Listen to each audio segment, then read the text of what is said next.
Good morning, good morning. How's everybody this morning? I wanted to just come in and talk a little bit about how EFT works. So, as you know, I've got another intake of my EFT 3-month certification that starts on the 30th of May. And as part of that, I want to do a bit of an education process for anybody to help you decide, if it's right for you, if it's something that's of interest. And I just thought I'd explain a little bit about how it works because I've actually tried typing this out this morning, and Facebook, I'm doing, if you tap the control key twice, you can dictate a message. Good morning, whoever's there, come on and let me know that you're joining me. And it decided that it didn't want to, that it was going to delete everything that I was dictating. So I just decided to come live instead. So for anybody who isn't quite sure how EFT works, this might be useful. It's not going to be long. It's not going to be massively scientific and geeky, but it's really useful for you to know because actually there's a lot of misnomers out there. There's a lot of misinformation, and I don't want that for you. I want you to be in clear receipt of the facts so you know when you're tapping what's happening in the body, right? Because it helps you understand why it's so important for our well-being and stuff. Hi Angie, hi Janine, how are we doing this morning, ladies? Beautiful souls, sorry. So I'm going to quickly go over it for you, and then if you've got any questions you can let me know, right? So it's thought that all negative emotions, the cause of all negative emotions is what we call a disruption in the body's energy system. So if you think about it, people talk about, oh, she's got a nice vibe, he's got a nice vibe. It's because we've all got an energy field. Now, that isn't something to be believed in or not. It's real. It's been photographed. It exists because we are all electromagnetic beings, right? We all give off a frequency. Everything is matter and it's just vibrating at a different speed and frequency. And that's what gives us our core vibration, right? And each one of those is individual, like a fingerprint. And so I'm doing good, thank you, Janine. Yeah, I'm doing really well. I'm being very well looked after. And yeah, I'm getting there. Thank you very much. Yeah, and so our vibration is impacted.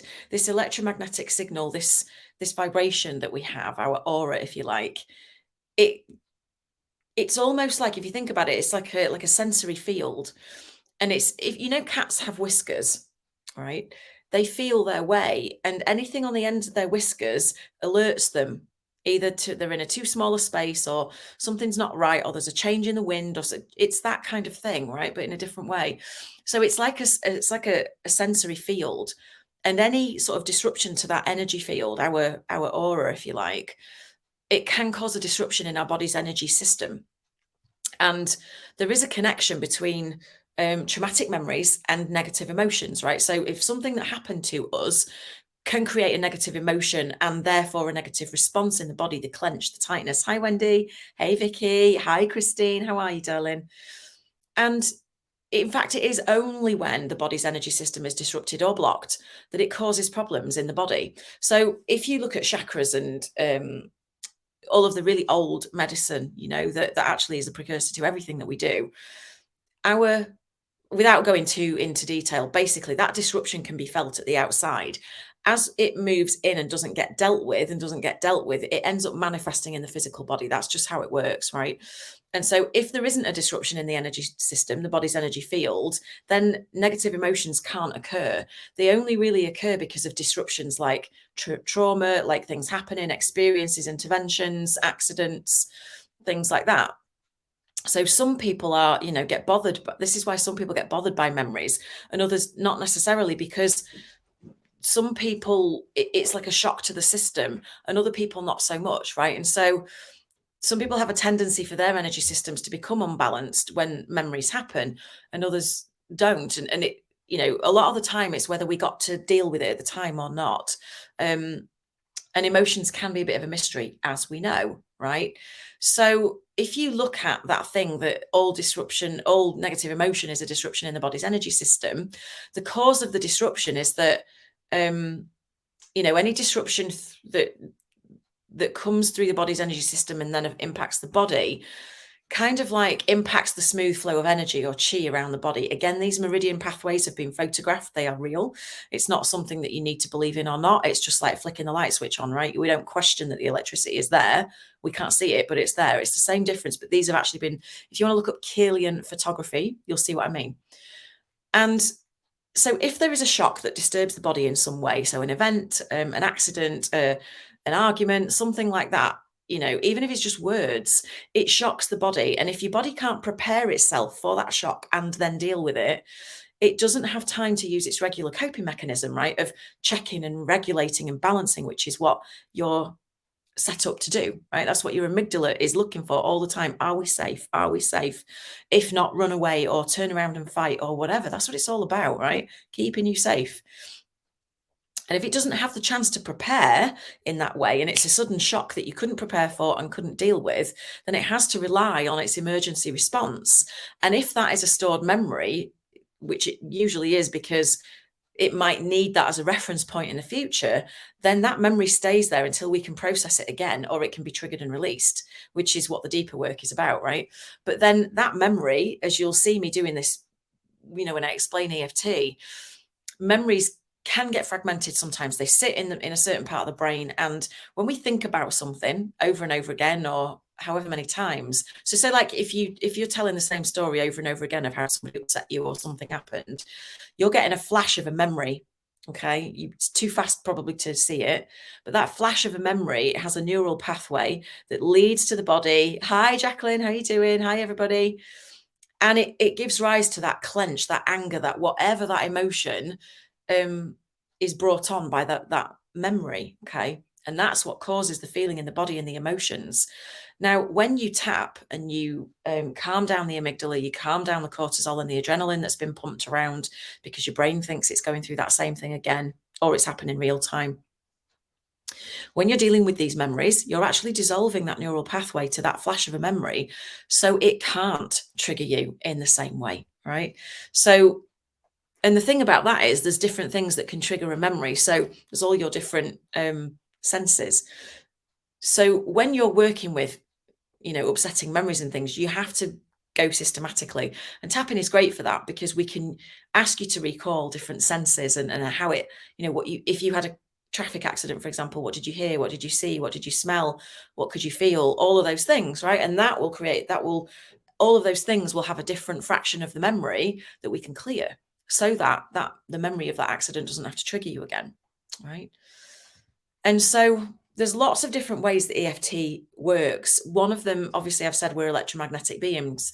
So what's happening is when you're tapping on what we call an acupressure point, there are hundreds of acupressure points all around the body. And in tapping, we just use the ones on the face and the top of the body, and sometimes the hands, okay, and the top of the head. There are other points, but those are the main ones that we stick to. And an acupressure point basically is a point in the skin where the skin is thinner.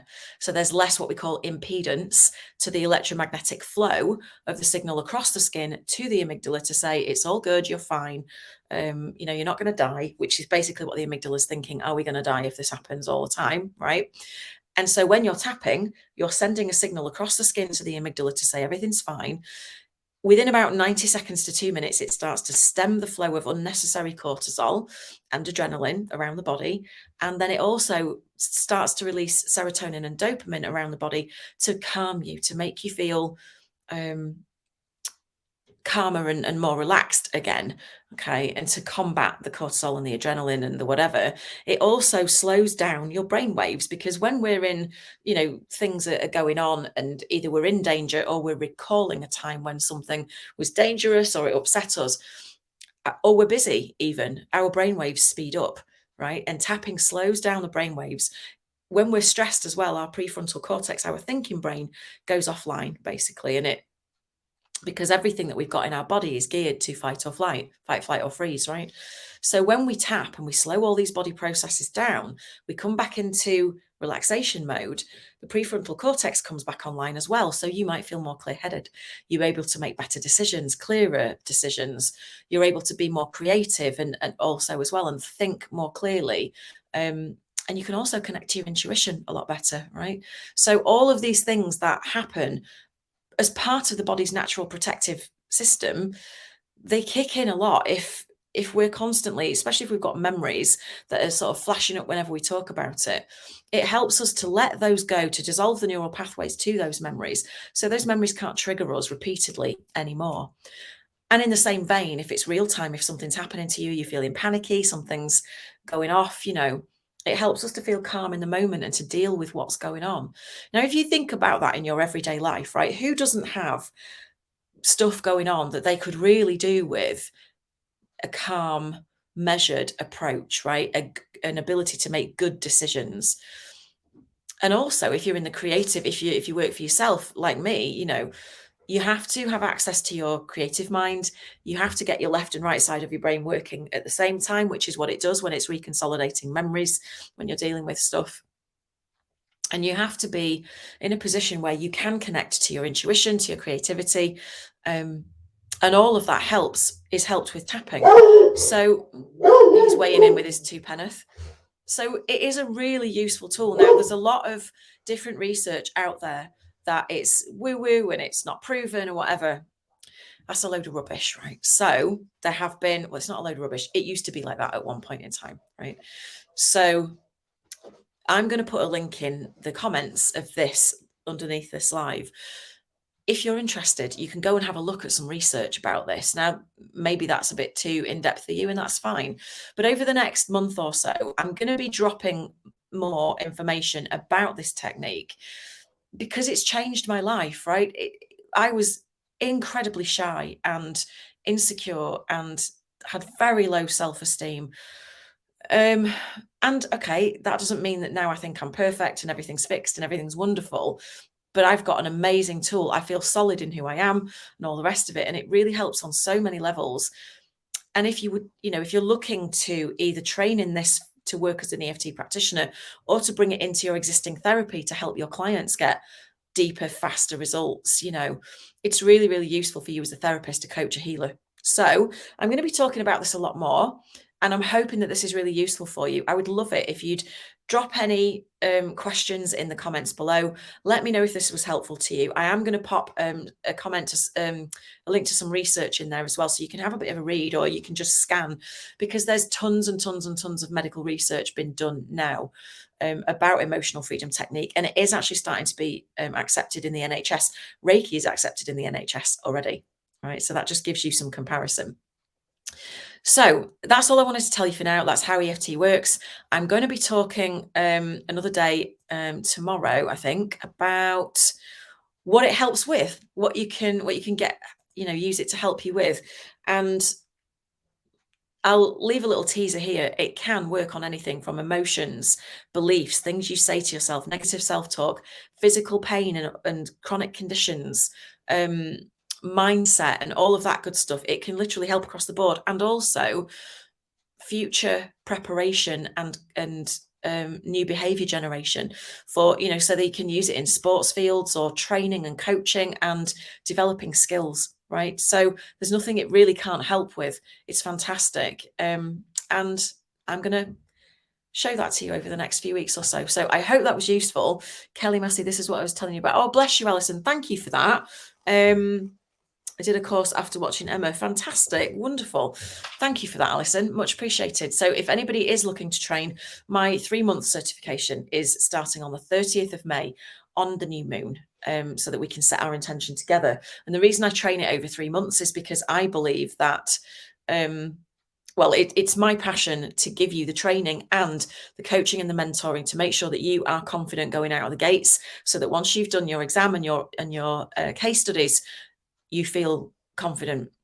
You're at least an 8 or a 9 out of 10 confident in terms of you can handle anything that your clients will bring to a session. So I do it over 3 months so I can coach and guide you along the way. I also give you some introductory sort of skills about tuning into your purpose and your why, who you want to work with, who's the ideal client for you, and how to get your message out there to them.